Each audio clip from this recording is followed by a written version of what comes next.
नमस्ते dear listeners, मेरा नाम है काव्या और आपका स्वागत है हमारे चैनल मेलोडिक मेडिटेशनल हीलिंग पर। आज हम आपके लिए लाए हैं भगवान धन्वंतरी का मंत्र। भगवान धन्वंतरी जो विष्णु के अवतार हैं, स्वस्थ्य और चंगाई के देवता माने जाते हैं। इस मंत्र को रोज श्रद्धा से सुनने से शरीर और मन दोनों में शक्ति और आरोग्य का वरदान मिलता है। और अगर आपको ये पवित्र ध्वनि पसंद आए हो तो वीडियो को लाइक, शेयर और सब्सक्राइब ज़रूर कीजिए ताकि धन्वंतरी जी के आशीर्वाद सब तक पहुंच सके। ओम नमो भगवते महासुदर्शनाय वासुदेवाय धनवन्तरे अमृतकलशहस्ताय सर्वभय विनाशनाय सर्वरोगनिवारणाय त्रैलोक्यनाथाय श्रीमहालक्ष्मीपतये नमः। ओम नमो भगवते महासुदर्शनाय वासुदेवाय धनवन्तरे अमृतकलशहस्ताय सर्वभय विनाशनाय सर्वरोगनिवारणाय त्रैलोक्यनाथाय श्रीमहालक्ष्मीपतये नमः। ओम नमो भगवते महासुदर्शनाय वासुदेवाय धनवन्तरे अमृतकलशहस्ताय सर्वभय विनाशनाय सर्वरोगनिवारणाय त्रैलोक्यनाथाय श्रीमहालक्ष्मीपतये नमः।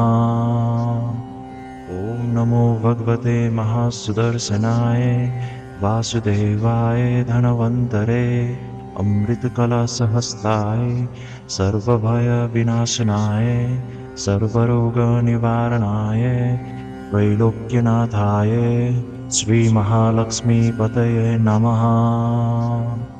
ओम नमो भगवते महासुदर्शनाय वासुदेवाय धनवन्तरे अमृतकलशहस्ताय सर्वभय विनाशनाय सर्वरोगनिवारणाय त्रैलोक्यनाथाय श्रीमहालक्ष्मीपतये नमः। ओम नमो भगवते महासुदर्शनाय वासुदेवाय धनवन्तरे अमृतकलशहस्ताय सर्वभय विनाशनाय सर्वरोगनिवारणाय त्रैलोक्यनाथाय श्रीमहालक्ष्मीपतये नमः। ओम नमो भगवते महासुदर्शनाय वासुदेवाय धनवन्तरे अमृतकलशहस्ताय सर्वभय विनाशनाय सर्वरोगनिवारणाय त्रैलोक्यनाथाय श्रीमहालक्ष्मीपतये नमः। ओम नमो भगवते महासुदर्शनाय वासुदेवाय धनवन्तरे अमृतकलशहस्ताय सर्वभय विनाशनाय सर्वरोगनिवारणाय त्रैलोक्यनाथाय श्रीमहालक्ष्मीपतये नमः। ओम नमो भगवते महासुदर्शनाय वासुदेवाय धनवन्तरे अमृतकलशहस्ताय सर्वभय विनाशनाय सर्वरोगनिवारणाय त्रैलोक्यनाथाय श्रीमहालक्ष्मीपतये नमः। ओम नमो भगवते महासुदर्शनाय वासुदेवाय धनवन्तरे अमृतकलशहस्ताय सर्वभय विनाशनाय सर्वरोगनिवारणाय त्रैलोक्यनाथाय श्रीमहालक्ष्मीपतये नमः। ओम नमो भगवते महासुदर्शनाय वासुदेवाय धनवन्तरे अमृतकलशहस्ताय सर्वभय विनाशनाय सर्वरोगनिवारणाय त्रैलोक्यनाथाय श्रीमहालक्ष्मीपतये नमः।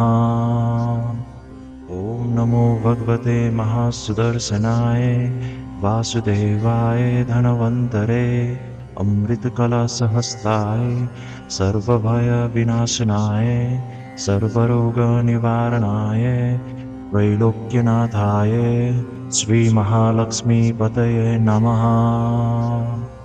ॐ नमो भगवते महासुदर्शनाय वासुदेवाय धनवन्तरे अमृतकलशहस्ताय सर्वभयविनाशनाय सर्वरोगनिवारणाय त्रैलोक्यनाथाय श्रीमहालक्ष्मीपतये नमः। ॐ नमो भगवते महासुदर्शनाय वासुदेवाय धनवन्तरे अमृतकलशहस्ताय सर्वभयविनाशनाय सर्वरोगनिवारणाय त्रैलोक्यनाथाय श्रीमहालक्ष्मीपतये नमः। ॐ नमो भगवते महासुदर्शनाय वासुदेवाय धनवन्तरे अमृतकलशहस्ताय सर्वभयविनाशनाय सर्वरोगनिवारणाय त्रैलोक्यनाथाय श्रीमहालक्ष्मीपतये नमः।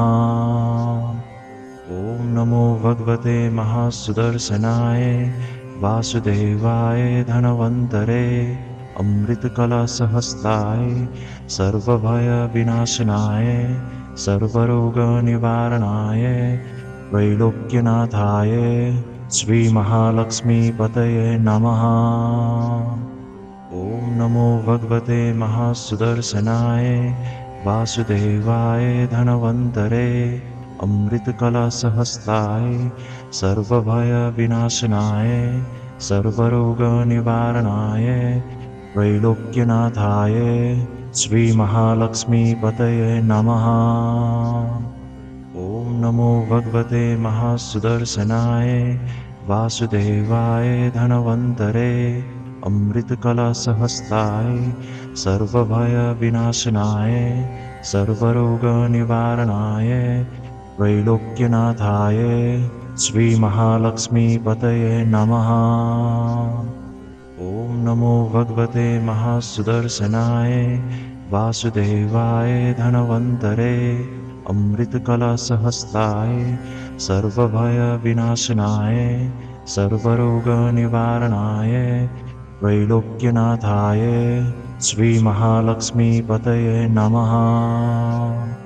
ॐ नमो भगवते महासुदर्शनाय वासुदेवाय धनवन्तरे अमृतकलशहस्ताय सर्वभयविनाशनाय सर्वरोगनिवारणाय त्रैलोक्यनाथाय श्रीमहालक्ष्मीपतये नमः।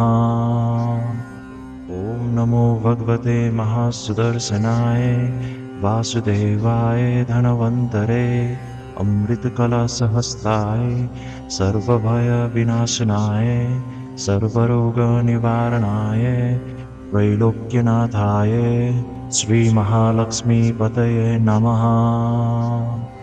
ॐ नमो भगवते महासुदर्शनाय वासुदेवाय धनवन्तरे अमृतकलशहस्ताय सर्वभयविनाशनाय सर्वरोगनिवारणाय त्रैलोक्यनाथाय श्रीमहालक्ष्मीपतये नमः।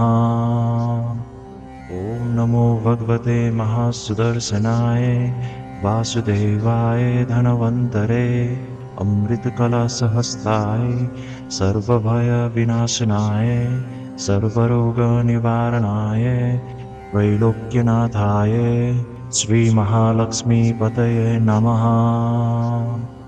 ॐ नमो भगवते महासुदर्शनाय वासुदेवाय धनवन्तरे अमृतकलशहस्ताय सर्वभयविनाशनाय सर्वरोगनिवारणाय त्रैलोक्यनाथाय श्रीमहालक्ष्मीपतये नमः। ॐ नमो भगवते महासुदर्शनाय वासुदेवाय धनवन्तरे अमृतकलशहस्ताय सर्वभयविनाशनाय सर्वरोगनिवारणाय त्रैलोक्यनाथाय श्रीमहालक्ष्मीपतये नमः। ॐ नमो भगवते महासुदर्शनाय वासुदेवाय धनवन्तरे अमृतकलशहस्ताय सर्वभयविनाशनाय सर्वरोगनिवारणाय त्रैलोक्यनाथाय श्रीमहालक्ष्मीपतये नमः। ॐ नमो भगवते महासुदर्शनाय वासुदेवाय धनवन्तरे अमृतकलशहस्ताय सर्वभयविनाशनाय सर्वरोगनिवारणाय त्रैलोक्यनाथाय श्रीमहालक्ष्मीपतये नमः।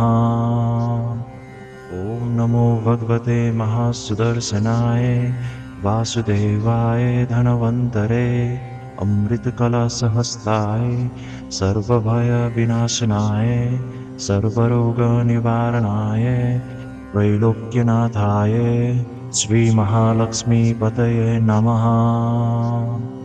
ॐ नमो भगवते महासुदर्शनाय वासुदेवाय धनवन्तरे अमृतकलशहस्ताय सर्वभयविनाशनाय सर्वरोगनिवारणाय त्रैलोक्यनाथाय श्रीमहालक्ष्मीपतये नमः। ॐ नमो भगवते महासुदर्शनाय वासुदेवाय धनवन्तरे अमृतकलशहस्ताय सर्वभयविनाशनाय सर्वरोगनिवारणाय त्रैलोक्यनाथाय श्रीमहालक्ष्मीपतये नमः। ॐ नमो भगवते महासुदर्शनाय वासुदेवाय धनवन्तरे अमृतकलशहस्ताय सर्वभयविनाशनाय सर्वरोगनिवारणाय त्रैलोक्यनाथाय श्रीमहालक्ष्मीपतये नमः। ॐ नमो भगवते महासुदर्शनाय वासुदेवाय धनवन्तरे अमृतकलशहस्ताय सर्वभयविनाशनाय सर्वरोगनिवारणाय त्रैलोक्यनाथाय श्रीमहालक्ष्मीपतये नमः। ॐ नमो भगवते महासुदर्शनाय वासुदेवाय धनवन्तरे अमृतकलशहस्ताय सर्वभयविनाशनाय सर्वरोगनिवारणाय त्रैलोक्यनाथाय श्रीमहालक्ष्मीपतये नमः। ॐ नमो भगवते महासुदर्शनाय वासुदेवाय धनवन्तरे अमृतकलशहस्ताय सर्वभयविनाशनाय सर्वरोगनिवारणाय त्रैलोक्यनाथाय श्रीमहालक्ष्मीपतये नमः। ॐ नमो भगवते महासुदर्शनाय वासुदेवाय धनवन्तरे अमृतकलशहस्ताय सर्वभयविनाशनाय सर्वरोगनिवारणाय त्रैलोक्यनाथाय श्रीमहालक्ष्मीपतये नमः। ॐ नमो भगवते महासुदर्शनाय वासुदेवाय धनवन्तरे अमृतकलशहस्ताय सर्वभयविनाशनाय सर्वरोगनिवारणाय त्रैलोक्यनाथाय श्रीमहालक्ष्मीपतये नमः। ॐ नमो भगवते महासुदर्शनाय वासुदेवाय धनवन्तरे अमृतकलशहस्ताय सर्वभयविनाशनाय सर्वरोगनिवारणाय त्रैलोक्यनाथाय श्रीमहालक्ष्मीपतये नमः। ॐ नमो भगवते महासुदर्शनाय वासुदेवाय धनवन्तरे अमृतकलशहस्ताय सर्वभयविनाशनाय सर्वरोगनिवारणाय त्रैलोक्यनाथाय श्रीमहालक्ष्मीपतये नमः। ॐ नमो भगवते महासुदर्शनाय वासुदेवाय धनवन्तरे अमृतकलशहस्ताय सर्वभयविनाशनाय सर्वरोगनिवारणाय त्रैलोक्यनाथाय श्रीमहालक्ष्मीपतये नमः। ॐ ॐ नमो भगवते महासुदर्शनाय वासुदेवाय धनवन्तरे अमृतकलशहस्ताय सर्वभयविनाशनाय सर्वरोगनिवारणाय त्रैलोक्यनाथाय श्रीमहालक्ष्मीपतये नमः। ॐ नमो भगवते महासुदर्शनाय वासुदेवाय धनवन्तरे अमृतकलशहस्ताय सर्वभयविनाशनाय सर्वरोगनिवारणाय त्रैलोक्यनाथाय श्रीमहालक्ष्मीपतये नमः।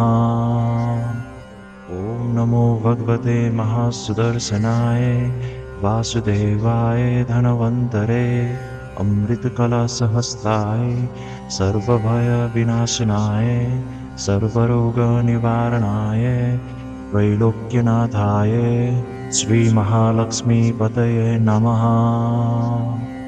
ॐ नमो भगवते महासुदर्शनाय वासुदेवाय धनवन्तरे अमृतकलशहस्ताय सर्वभयविनाशनाय सर्वरोगनिवारणाय त्रैलोक्यनाथाय श्रीमहालक्ष्मीपतये नमः। ॐ नमो भगवते महासुदर्शनाय वासुदेवाय धनवन्तरे अमृतकलशहस्ताय सर्वभयविनाशनाय सर्वरोगनिवारणाय त्रैलोक्यनाथाय श्रीमहालक्ष्मीपतये नमः। ॐ नमो भगवते महासुदर्शनाय वासुदेवाय धनवन्तरे अमृतकलशहस्ताय सर्वभयविनाशनाय सर्वरोगनिवारणाय त्रैलोक्यनाथाय श्रीमहालक्ष्मीपतये नमः।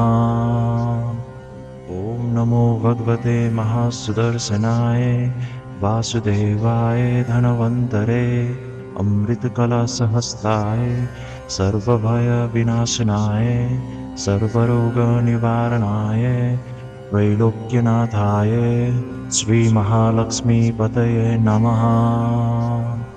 ॐ नमो भगवते महासुदर्शनाय वासुदेवाय धनवन्तरे अमृतकलशहस्ताय सर्वभयविनाशनाय सर्वरोगनिवारणाय त्रैलोक्यनाथाय श्रीमहालक्ष्मीपतये नमः। ॐ नमो भगवते महासुदर्शनाय वासुदेवाय धनवन्तरे अमृतकलशहस्ताय सर्वभयविनाशनाय सर्वरोगनिवारणाय त्रैलोक्यनाथाय श्रीमहालक्ष्मीपतये नमः।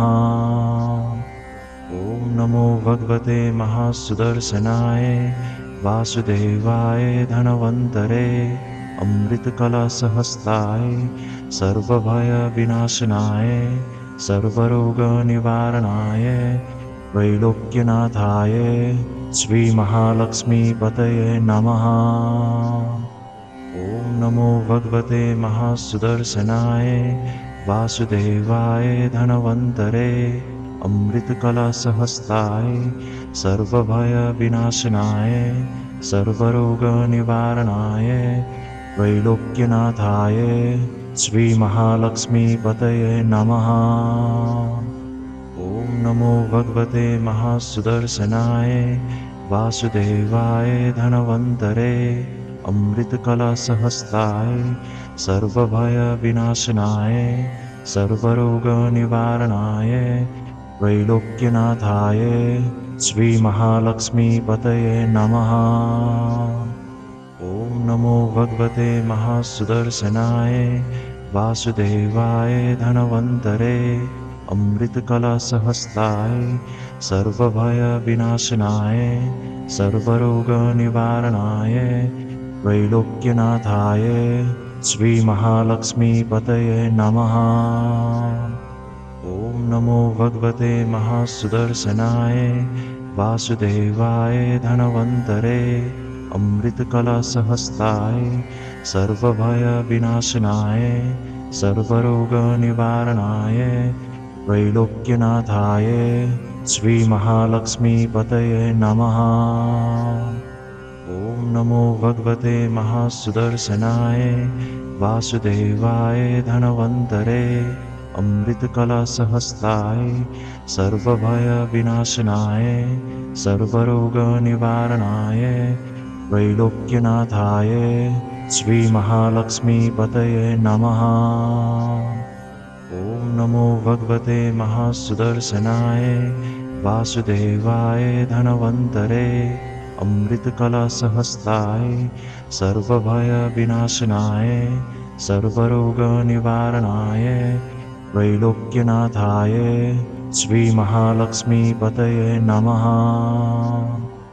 ॐ नमो भगवते महासुदर्शनाय वासुदेवाय धनवन्तरे अमृतकलशहस्ताय सर्वभयविनाशनाय सर्वरोगनिवारणाय त्रैलोक्यनाथाय श्रीमहालक्ष्मीपतये नमः। ॐ नमो भगवते महासुदर्शनाय वासुदेवाय धनवन्तरे अमृतकलशहस्ताय सर्वभयविनाशनाय सर्वरोगनिवारणाय त्रैलोक्यनाथाय श्रीमहालक्ष्मीपतये नमः। ॐ नमो भगवते महासुदर्शनाय वासुदेवाय धनवन्तरे अमृतकलशहस्ताय सर्वभयविनाशनाय सर्वरोगनिवारणाय त्रैलोक्यनाथाय श्रीमहालक्ष्मीपतये नमः। ॐ नमो भगवते महासुदर्शनाय वासुदेवाय धनवन्तरे अमृतकलशहस्ताय सर्वभयविनाशनाय सर्वरोगनिवारणाय त्रैलोक्यनाथाय श्रीमहालक्ष्मीपतये नमः। ॐ नमो भगवते महासुदर्शनाय वासुदेवाय धनवन्तरे अमृतकलशहस्ताय सर्वभयविनाशनाय सर्वरोगनिवारणाय त्रैलोक्यनाथाय श्रीमहालक्ष्मीपतये नमः। ॐ नमो भगवते महासुदर्शनाय वासुदेवाय धनवन्तरे अमृतकलशहस्ताय सर्वभयविनाशनाय सर्वरोगनिवारणाय त्रैलोक्यनाथाय श्रीमहालक्ष्मीपतये नमः। ॐ नमो भगवते महासुदर्शनाय वासुदेवाय धनवन्तरे अमृतकलशहस्ताय सर्वभयविनाशनाय सर्वरोगनिवारणाय त्रैलोक्यनाथाय श्रीमहालक्ष्मीपतये नमः। ॐ नमो भगवते महासुदर्शनाय वासुदेवाय धनवन्तरे अमृतकलशहस्ताय सर्वभयविनाशनाय सर्वरोगनिवारणाय त्रैलोक्यनाथाय श्रीमहालक्ष्मीपतये नमः। ॐ नमो भगवते महासुदर्शनाय वासुदेवाय धनवन्तरे अमृतकलशहस्ताय सर्वभयविनाशनाय सर्वरोगनिवारणाय त्रैलोक्यनाथाय श्रीमहालक्ष्मीपतये नमः। ॐ नमो भगवते महासुदर्शनाय वासुदेवाय धनवन्तरे अमृतकलशहस्ताय सर्वभयविनाशनाय सर्वरोगनिवारणाय त्रैलोक्यनाथाय श्रीमहालक्ष्मीपतये नमः। ॐ नमो भगवते महासुदर्शनाय वासुदेवाय धनवन्तरे अमृतकलशहस्ताय सर्वभयविनाशनाय सर्वरोगनिवारणाय त्रैलोक्यनाथाय श्रीमहालक्ष्मीपतये नमः। ॐ नमो भगवते महासुदर्शनाय वासुदेवाय धनवन्तरे अमृतकलशहस्ताय सर्वभयविनाशनाय सर्वरोगनिवारणाय त्रैलोक्यनाथाय श्रीमहालक्ष्मीपतये नमः। ॐ नमो भगवते महासुदर्शनाय वासुदेवाय धनवन्तरे अमृतकलशहस्ताय सर्वभयविनाशनाय सर्वरोगनिवारणाय त्रैलोक्यनाथाय श्रीमहालक्ष्मीपतये नमः। ॐ नमो भगवते महासुदर्शनाय वासुदेवाय धनवन्तरे अमृतकलशहस्ताय सर्वभयविनाशनाय सर्वरोगनिवारणाय त्रैलोक्यनाथाय श्रीमहालक्ष्मीपतये नमः। ॐ नमो भगवते महासुदर्शनाय वासुदेवाय धनवन्तरे अमृतकलशहस्ताय सर्वभयविनाशनाय सर्वरोगनिवारणाय त्रैलोक्यनाथाय श्रीमहालक्ष्मीपतये नमः। ॐ नमो भगवते महासुदर्शनाय वासुदेवाय धनवन्तरे अमृतकलशहस्ताय सर्वभयविनाशनाय सर्वरोगनिवारणाय त्रैलोक्यनाथाय श्रीमहालक्ष्मीपतये नमः।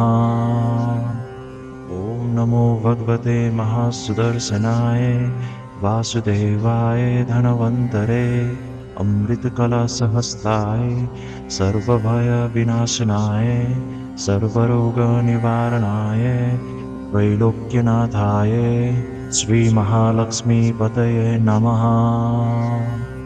ॐ नमो भगवते महासुदर्शनाय वासुदेवाय धनवन्तरे अमृतकलशहस्ताय सर्वभयविनाशनाय सर्वरोगनिवारणाय त्रैलोक्यनाथाय श्रीमहालक्ष्मीपतये नमः। ॐ नमो भगवते महासुदर्शनाय वासुदेवाय धनवन्तरे अमृतकलशहस्ताय सर्वभयविनाशनाय सर्वरोगनिवारणाय त्रैलोक्यनाथाय श्रीमहालक्ष्मीपतये नमः। ॐ नमो भगवते महासुदर्शनाय वासुदेवाय धनवन्तरे अमृतकलशहस्ताय सर्वभयविनाशनाय सर्वरोगनिवारणाय त्रैलोक्यनाथाय श्रीमहालक्ष्मीपतये नमः। ॐ नमो भगवते महासुदर्शनाय वासुदेवाय धनवन्तरे अमृतकलशहस्ताय सर्वभयविनाशनाय सर्वरोगनिवारणाय त्रैलोक्यनाथाय श्रीमहालक्ष्मीपतये नमः। ॐ नमो भगवते महासुदर्शनाय वासुदेवाय धनवन्तरे अमृतकलशहस्ताय सर्वभयविनाशनाय सर्वरोगनिवारणाय त्रैलोक्यनाथाय श्रीमहालक्ष्मीपतये नमः। ॐ नमो भगवते महासुदर्शनाय वासुदेवाय धनवन्तरे अमृतकलशहस्ताय सर्वभयविनाशनाय सर्वरोगनिवारणाय त्रैलोक्यनाथाय श्रीमहालक्ष्मीपतये नमः। ॐ नमो भगवते महासुदर्शनाय वासुदेवाय धनवन्तरे अमृतकलशहस्ताय सर्वभयविनाशनाय सर्वरोगनिवारणाय त्रैलोक्यनाथाय श्रीमहालक्ष्मीपतये नमः। ॐ नमो भगवते महासुदर्शनाय वासुदेवाय धनवन्तरे अमृतकलशहस्ताय सर्वभयविनाशनाय सर्वरोगनिवारणाय त्रैलोक्यनाथाय श्रीमहालक्ष्मीपतये नमः। ॐ ॐ नमो भगवते महासुदर्शनाय वासुदेवाय धनवन्तरे अमृतकलशहस्ताय सर्वभयविनाशनाय सर्वरोगनिवारणाय त्रैलोक्यनाथाय श्रीमहालक्ष्मीपतये नमः। ॐ नमो भगवते महासुदर्शनाय वासुदेवाय धनवन्तरे अमृतकलशहस्ताय सर्वभयविनाशनाय सर्वरोगनिवारणाय त्रैलोक्यनाथाय श्रीमहालक्ष्मीपतये नमः।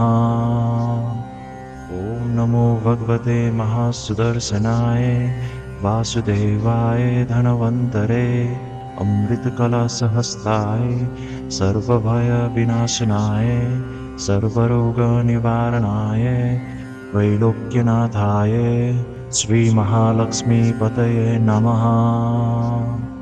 ॐ नमो भगवते महासुदर्शनाय वासुदेवाय धनवन्तरे अमृतकलशहस्ताय सर्वभयविनाशनाय सर्वरोगनिवारणाय त्रैलोक्यनाथाय श्रीमहालक्ष्मीपतये नमः। ॐ नमो भगवते महासुदर्शनाय वासुदेवाय धनवन्तरे अमृतकलशहस्ताय सर्वभयविनाशनाय सर्वरोगनिवारणाय त्रैलोक्यनाथाय श्रीमहालक्ष्मीपतये नमः। ॐ नमो भगवते महासुदर्शनाय वासुदेवाय धनवन्तरे अमृतकलशहस्ताय सर्वभयविनाशनाय सर्वरोगनिवारणाय त्रैलोक्यनाथाय श्रीमहालक्ष्मीपतये नमः। ॐ नमो भगवते महासुदर्शनाय वासुदेवाय धनवन्तरे अमृतकलशहस्ताय सर्वभयविनाशनाय सर्वरोगनिवारणाय त्रैलोक्यनाथाय श्रीमहालक्ष्मीपतये नमः। ॐ नमो भगवते महासुदर्शनाय वासुदेवाय धनवन्तरे अमृतकलशहस्ताय सर्वभयविनाशनाय सर्वरोगनिवारणाय त्रैलोक्यनाथाय श्रीमहालक्ष्मीपतये नमः। ॐ नमो भगवते महासुदर्शनाय वासुदेवाय धनवन्तरे अमृतकलशहस्ताय सर्वभयविनाशनाय सर्वरोगनिवारणाय त्रैलोक्यनाथाय श्रीमहालक्ष्मीपतये नमः। ॐ नमो भगवते महासुदर्शनाय वासुदेवाय धनवन्तरे अमृतकलशहस्ताय सर्वभयविनाशनाय सर्वरोगनिवारणाय त्रैलोक्यनाथाय श्रीमहालक्ष्मीपतये नमः। ॐ नमो भगवते महासुदर्शनाय वासुदेवाय धनवन्तरे अमृतकलशहस्ताय सर्वभयविनाशनाय सर्वरोगनिवारणाय त्रैलोक्यनाथाय श्रीमहालक्ष्मीपतये नमः।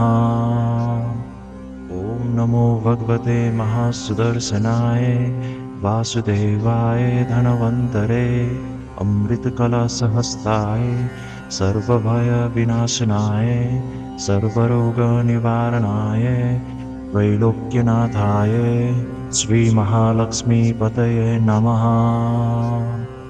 ॐ नमो भगवते महासुदर्शनाय वासुदेवाय धनवन्तरे अमृतकलशहस्ताय सर्वभयविनाशनाय सर्वरोगनिवारणाय त्रैलोक्यनाथाय श्रीमहालक्ष्मीपतये नमः। ॐ नमो भगवते महासुदर्शनाय वासुदेवाय धनवन्तरे अमृतकलशहस्ताय सर्वभयविनाशनाय सर्वरोगनिवारणाय त्रैलोक्यनाथाय श्रीमहालक्ष्मीपतये नमः। ॐ नमो भगवते महासुदर्शनाय वासुदेवाय धनवन्तरे अमृतकलशहस्ताय सर्वभयविनाशनाय सर्वरोगनिवारणाय त्रैलोक्यनाथाय श्रीमहालक्ष्मीपतये नमः। ॐ नमो भगवते महासुदर्शनाय वासुदेवाय धनवन्तरे अमृतकलशहस्ताय सर्वभयविनाशनाय सर्वरोगनिवारणाय त्रैलोक्यनाथाय श्रीमहालक्ष्मीपतये नमः। ॐ नमो भगवते महासुदर्शनाय वासुदेवाय धनवन्तरे अमृतकलशहस्ताय सर्वभयविनाशनाय सर्वरोगनिवारणाय त्रैलोक्यनाथाय श्रीमहालक्ष्मीपतये नमः।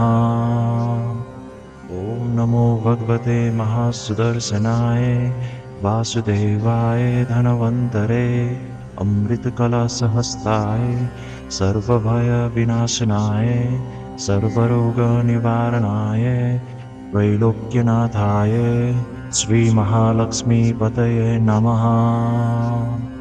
ॐ नमो भगवते महासुदर्शनाय वासुदेवाय धनवन्तरे अमृतकलशहस्ताय सर्वभयविनाशनाय सर्वरोगनिवारणाय त्रैलोक्यनाथाय श्रीमहालक्ष्मीपतये नमः।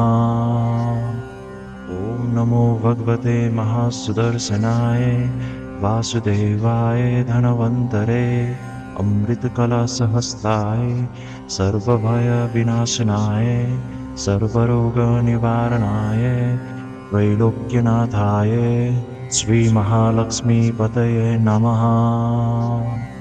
ॐ नमो भगवते महासुदर्शनाय वासुदेवाय धनवन्तरे अमृतकलशहस्ताय सर्वभयविनाशनाय सर्वरोगनिवारणाय त्रैलोक्यनाथाय श्रीमहालक्ष्मीपतये नमः। ॐ नमो भगवते महासुदर्शनाय वासुदेवाय धनवन्तरे अमृतकलशहस्ताय सर्वभयविनाशनाय सर्वरोगनिवारणाय त्रैलोक्यनाथाय श्रीमहालक्ष्मीपतये नमः। ॐ नमो भगवते महासुदर्शनाय वासुदेवाय धनवन्तरे अमृतकलशहस्ताय सर्वभयविनाशनाय सर्वरोगनिवारणाय त्रैलोक्यनाथाय श्रीमहालक्ष्मीपतये नमः। ॐ नमो भगवते महासुदर्शनाय वासुदेवाय धनवन्तरे अमृतकलशहस्ताय सर्वभयविनाशनाय सर्वरोगनिवारणाय त्रैलोक्यनाथाय श्रीमहालक्ष्मीपतये नमः। ॐ नमो भगवते महासुदर्शनाय वासुदेवाय धनवन्तरे अमृतकलशहस्ताय सर्वभयविनाशनाय सर्वरोगनिवारणाय त्रैलोक्यनाथाय श्रीमहालक्ष्मीपतये नमः।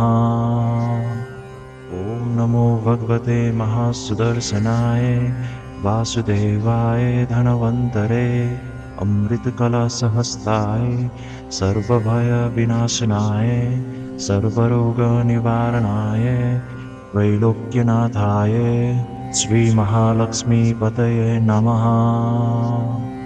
ॐ नमो भगवते महासुदर्शनाय वासुदेवाय धनवन्तरे अमृतकलशहस्ताय सर्वभयविनाशनाय सर्वरोगनिवारणाय त्रैलोक्यनाथाय श्रीमहालक्ष्मीपतये नमः।